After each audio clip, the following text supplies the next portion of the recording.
Go ahead and get started with our media availabilities for today. We are now joined by Tyler Reddick, driver of the number 45 Toyota for 2311 Racing. If you have a question, please raise your hand and we'll get a wireless mic over to you. We'll start with Bob. Fox Sports have a couple. Is it surreal at all, or have you gotten used to seeing Jordan's logo on your hood every week? I mean, it's still really cool, obviously. Yeah, it's been nice to do these games that we have, especially here the last month or two, right? Like, I really enjoyed the one that we ran at the 600.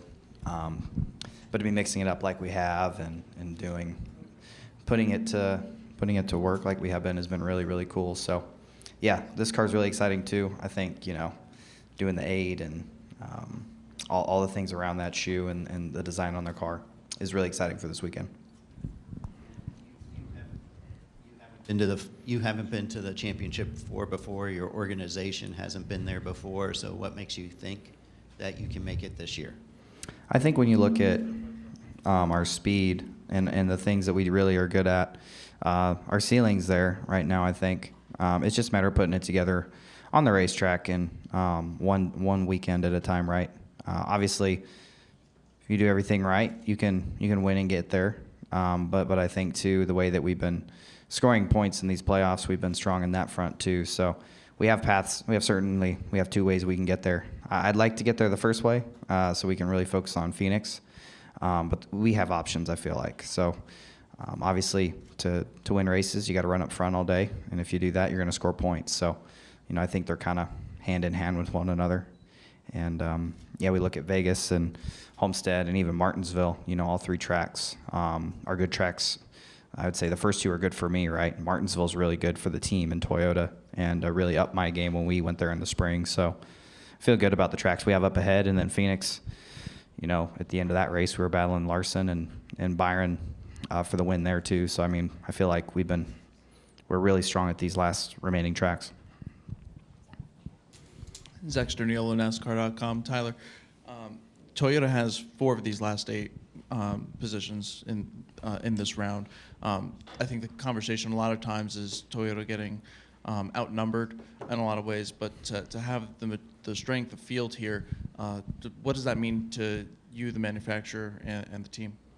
Yeah, I imagine it means a lot to everyone at TRD. They work really, really hard to give their drivers and teams, all the resources that they can.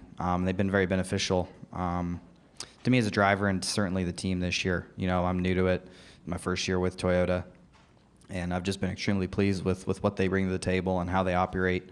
It's been a lot of fun. So yeah, I mean, personally, that would be really cool, right? If the 4 Toyotas that are left can execute well in this round of 8 and we can lock that thing out, that would be great. So, obviously, can't really do anything about the other 3, right? But if we do our job and if Denny and Martin and Christopher execute as well, I think that's something that's very possible, right? I think it's going to take some wins, but we have the speed to go out there and win.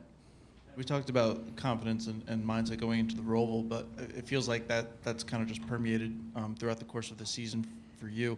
How have you grown as a driver over the course of this year, particularly joining TRD?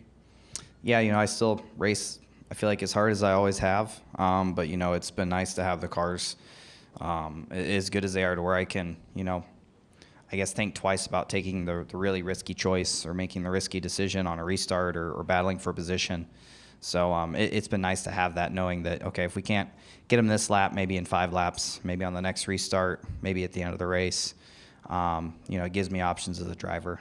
I feel like for a long time in the Cup Series, I had to race really, really hard for every spot, even if it was on like lap 5. And, I still have that drive to do that, but it's nice knowing that we have a car that's capable of overcoming track position loss at times. We did it a lot this year at the spring here, actually, with the issues we had in warm-ups, not getting to practice or qualify, being boxed in on pit road all day. We'd lose about 10 spots every time on pit road. So that was a rough day when we were here in the spring, but going through those motions earlier in the year, leading into this race, knowing that if that happens, I had to do it every single time we had a caution at Vegas in the spring. So it makes me feel good that things don't go right at some point in the race. I know what to do to get back to the front too.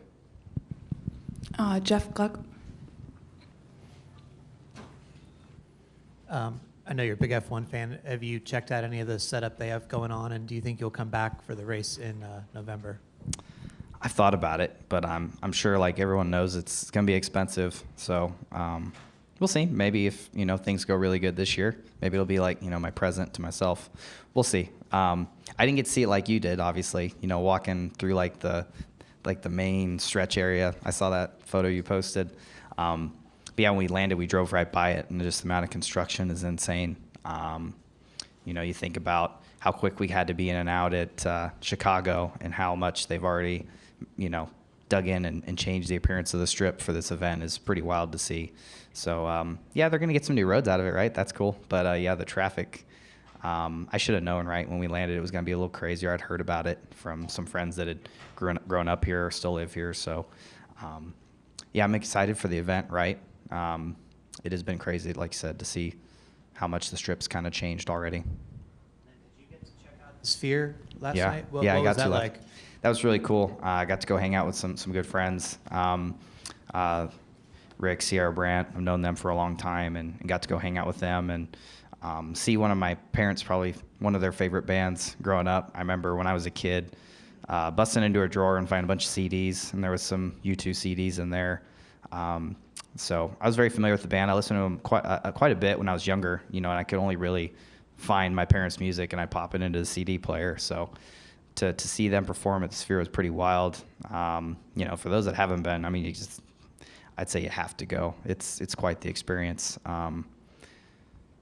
It's hard to put into words. It's just the whole venue is very, just cutting edge, future feeling, and then obviously how they're able to project what they do on the inside, the outside, just the atmosphere, the stage. It was a really wild night. It was taxing on the eyes. It was certainly, by the time we were done there, I felt like I'd watched like 24 hours straight of television, but it was certainly worth it. I enjoyed it. It was quite the experience. All right, Jerry, and then Kelly. Jerry Jordan, kicking the tires.net.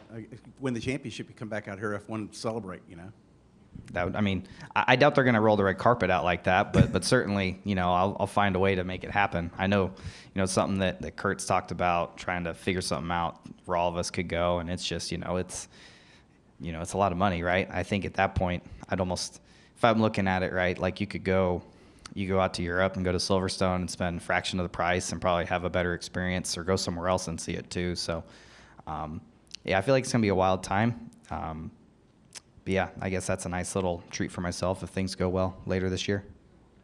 Also, coming out of here and going to Miami, you talk about how good you are here, but up there at Miami, you can run the wall, you can run, you kind of get out front and do your thing.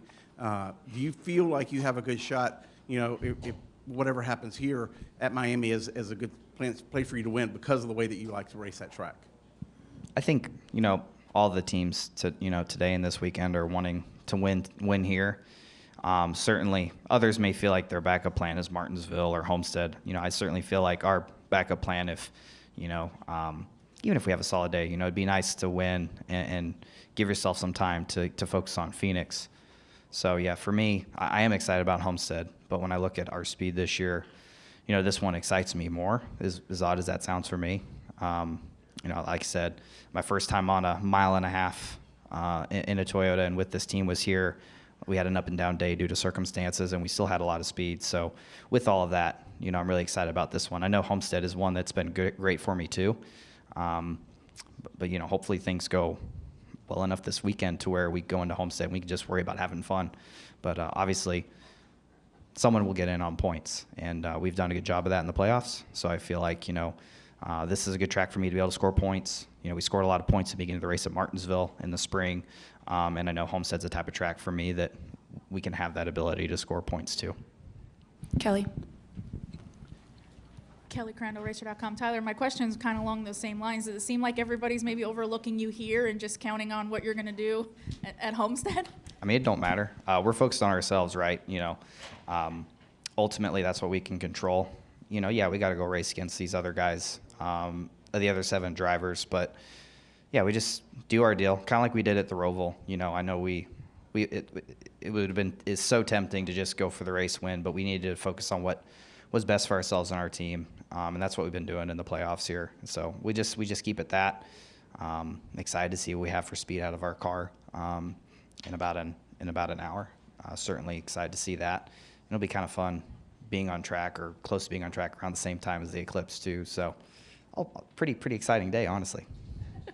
The other 7 drivers, as you mentioned, how closely have you looked at who the competition is in this round? Did you maybe make any mental notes or just kind of see where everybody stands up after how it played out last weekend? I mean, I think it kind of goes back to just what you would normally expect, who's been the fastest.